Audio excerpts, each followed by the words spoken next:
Cycle রাখাকে কেন্দ্র করে দক্ষিণ দমদমে ধুন্ধুমার পরিস্থিতি। দক্ষিণ দমদম পুরসভার 13 নম্বর ওয়ার্ডে বচসা হাতাহাতি, দেখছেন সেই ছবি।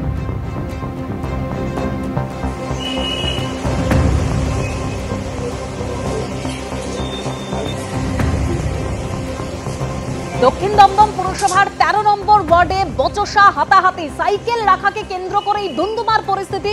যে সিসি ক্যামেরার ফুটেজ আপনারা দেখতে পাচ্ছেন, প্রমোটার তাপস রায় ও তার ছেলে শঙ্কর রায়কে মারধর করা হয় বলেই অভিযোগ। প্রমোটারের অফিস পর্যন্ত ভাঙচুর করা হয়, বাড়িতে হামলা চালানো হয়েছে বলে অভিযোগ সামনে আসে।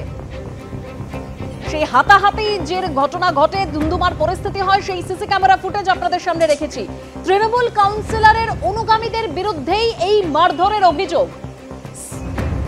সাইকেল রাখাকে কেন্দ্র করে একেবারে ধুন্ধুমার পরিস্থিতি। আক্রান্ত প্রমোটার কি বলেছেন শোনাবো।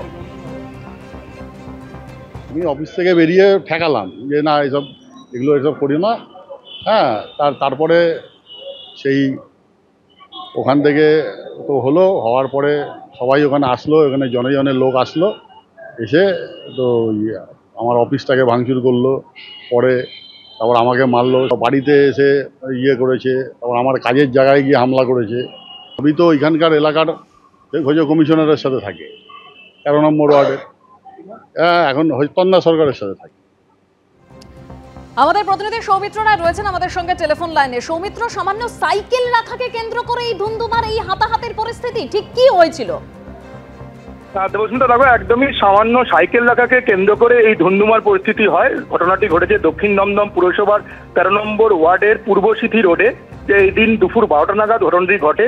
প্রমোটার তাপস রায়, সেই তাপস রায়ের প্রেমিসেসে একটি সাইকেল রাখাকে কেন্দ্র করে প্রথমে বচসা হয় অন্য একদল যুবকের বিরুদ্ধে। যেটা প্রমোটার তাপস রায়ের যেটা অভিযোগ, যে একদল যুবক তারা স্থানীয় কাউন্সিলর তন্দা রায়ের অনুগামী, তাদের সঙ্গে প্রথমে বচসা হয় প্রমোটারের ছেলে, অর্থাৎ তার নাম হচ্ছে শঙ্কর রায়। প্রমোটার তাপস রায়ের ছেলে শঙ্কর রায়, তার ছেলের সঙ্গে প্রথমে বাদানুবাদ হয়, বচসা হয়। সেই বচসা কিছুক্ষণ বাদে সেটা হাতাহাতিতে পৌঁছয়। যখন এই গন্ডগোল বাইরে হচ্ছে সেটা শুনে অফিস থেকে বেরিয়ে আসেন প্রমোটার তাপস রায়। তিনি বেরিয়ে এসে প্রতিবাদ করলে সেই প্রমোটারকেও মারধর করা হয়। প্রমোটার যেটা অভিযোগ করেছেন যে তৃণমূলের কাউন্সিলর তন্দা সরকারের অনুগামীরাই মারধর করে, এবং তার পরবর্তীকালে ফোন করে আরো কিছু ছেলে ওখানে এসে জড়ো হয় এবং জড়ো হয়ে প্রমোটারের অফিস ভাঙচুর করা হয়, এবং যে প্রমোটারকে মারধর করা হয়, অফিস ভাঙচুর করা হয়, সেই ঘটনার সিসিটিভি ক্যামেরার ফুটেজ ইতিমধ্যেই পুলিশ সংগ্রহ করেছে। অন্যদিকে কাউন্সিলর তন্দা সরকার যেটা অভিযোগ করছেন, যে প্রমোটার এবং তার ছেলে যে অভিযোগ করছে সেই অভিযোগ সম্পূর্ণ মিথ্যে। তৃণমূলে তাদের এক সিনিয়র কর্মীকে প্রমোটারের ছেলে শঙ্কর রায় মারধর করেছে, তন্দা সরকার এমনটাই বলেছেন।